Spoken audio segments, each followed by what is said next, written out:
this is Nate, and this is John. We're going to show you the WaveSaw. So with a lot of controllers of musical sound, you have a knob or you have something, and you go through many layers of abstraction to actually get to control the sound. And the inspiration for the WaveSaw is to actually be able to shape the sound very physically. I'm going to stand here. So the shape of this saw blade is being mapped directly to the wave shape.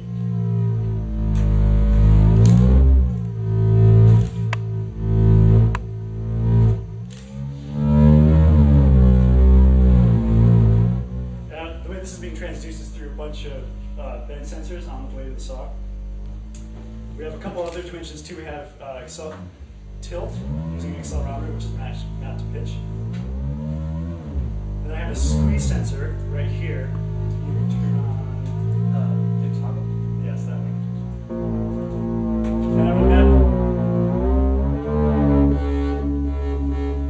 this to curvature. So when you see the display, the waveform gets curved.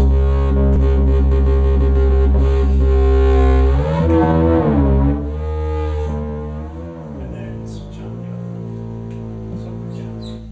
We also have twist, which is a little bit harder to control. And it's also sort of non-linearly related to the wave shape.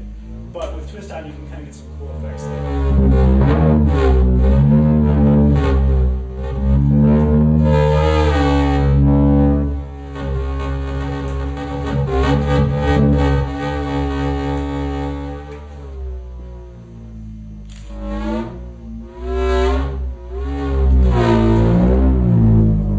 So that's the most intuitive mapping, and John and Nate are going to show you some of the more interesting mappings.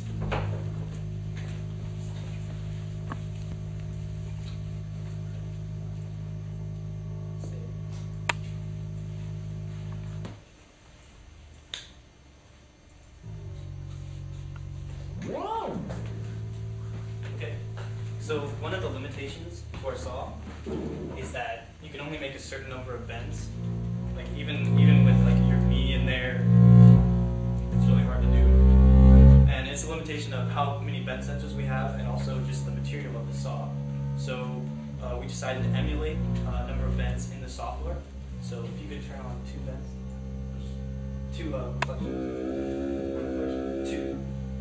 So what we have here is we have our wave, and then we invert it once. And can you turn on curvature one?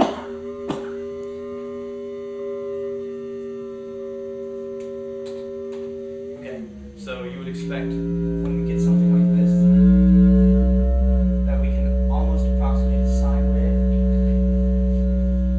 It's tricky to get right, but you can sort of get it. And if we map squeeze to how many reflections that we have, can you turn on the first toggle? Yeah. And we can get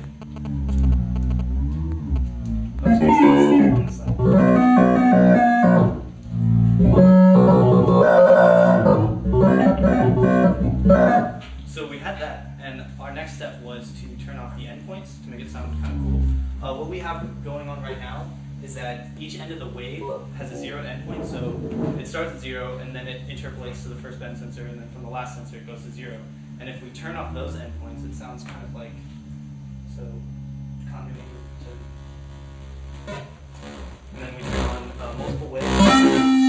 We've got all sorts of discontinuities in the wave. And we decided to map this one to twist. It makes a little bit more sense because it's a little chaotic. So turn on the second toggle. Yeah. And then we can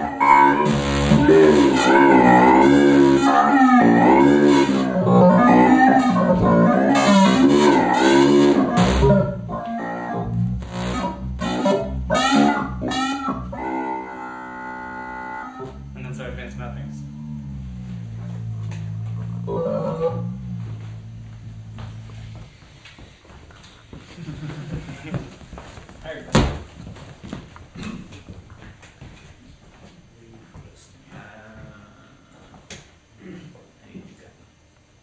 Alright, and for yet still even more advanced type mappings, one of the more natural ones is to have something to control like filter coefficients for like a bank of FFTs. So, if I can navigate my own patch here.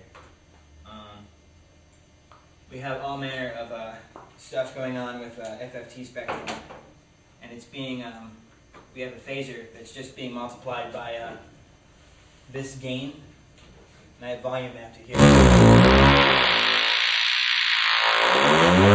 A very elaborate filter sort of thing.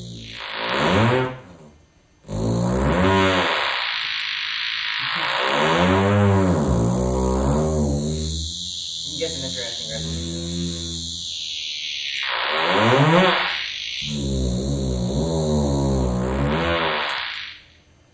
So yeah, that's that. That's the basic idea. Any questions? No? Okay. Did you guys try doing like direct IFFT spectrum from the shape? That's what the This is the shape. And you're making a filter out of it, and you're We're passing the signal through. passing a signal Yeah. through it. right. A saw wave. Passing. Yeah. Did you try just Oh, to FFT Synthesizing, the yeah. signal itself? yeah? No, we didn't do that, unfortunately. There's a lot of